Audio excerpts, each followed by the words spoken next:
Hey everybody, it's Pastor Tiffany coming to you with our daily check-in. It is Thursday, September 3rd, 2020.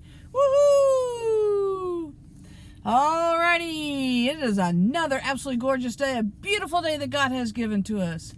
Can't beat it. Alrighty, getting to our trivia. Who said it is not the healthy who need the sick?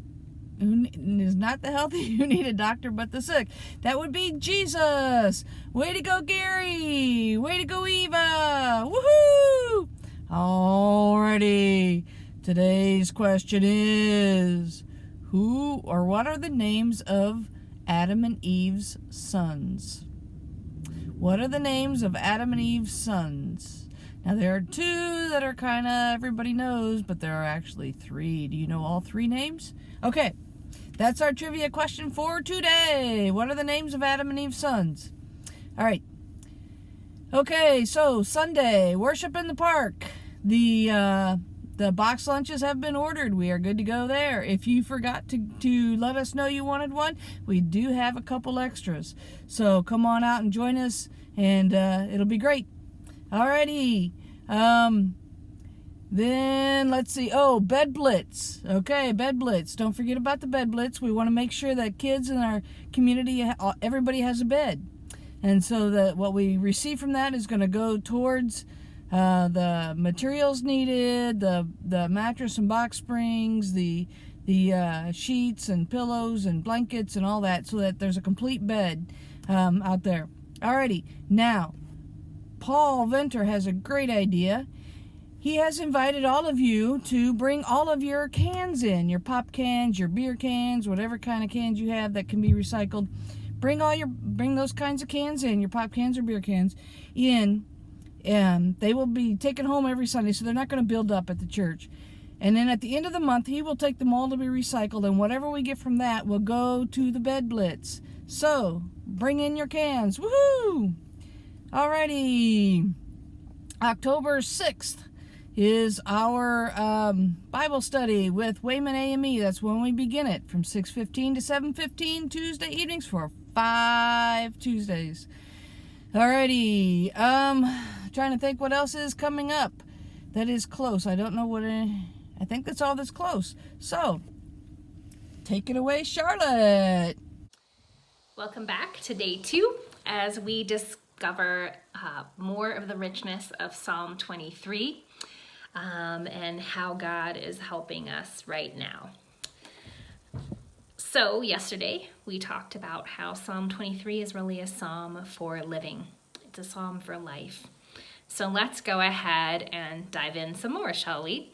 There is a visual, there's a picture that goes along with this for those of you that appreciate having something to look at while you study scripture. That's a picture taken from a trip of mine to Israel.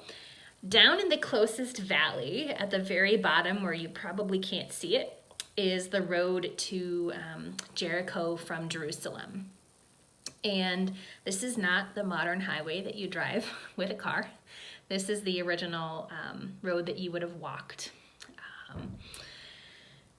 And so the people of Jesus' time knew all about dark valleys and the dangers that they could hold, like robbers or sudden flash floods from the creek that's at the bottom of that valley.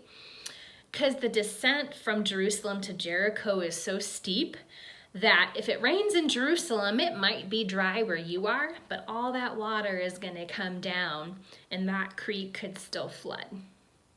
So even in our part of Illinois, which is pretty flat, we know something about valleys.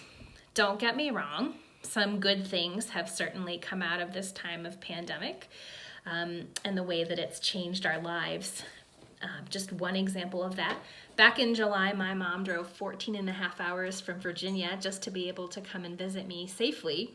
And if the travel hadn't been so long and exhausting, she would not have stayed so long with me. But she wound up staying 11 full days, and we had the best visit that we had together since I grew up and moved out of the house. So we are going to remember that special time together for the rest of our lives. You may also be able to point to something good that's happened in your life that came out of the way that our lives have changed in the midst of the spread of COVID-19. And yet, so many big and more minor things about life remain uncertain. When I actually preached this sermon originally, the pastor of that church and I made a plan A, a plan B, and a plan C, just in case something changed at the last minute and I wasn't able to go in person, despite the masks and the hand sanitizer and the distancing.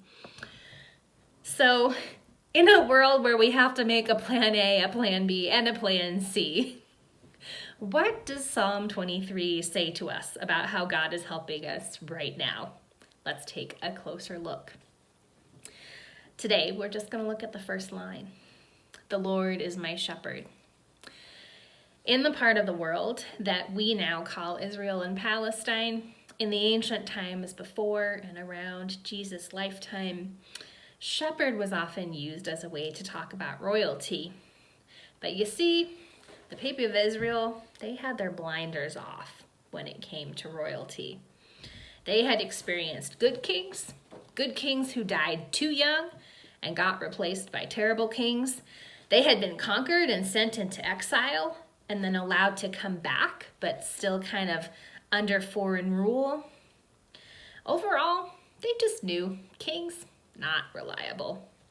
Even if you got a good one, you didn't know how long it was going to last. So yes, God is a shepherd, but a divine one.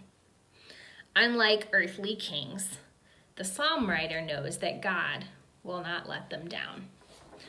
So hopefully today, out of the picture and a different understanding of what shepherd means, you've got something to pick up and take with you.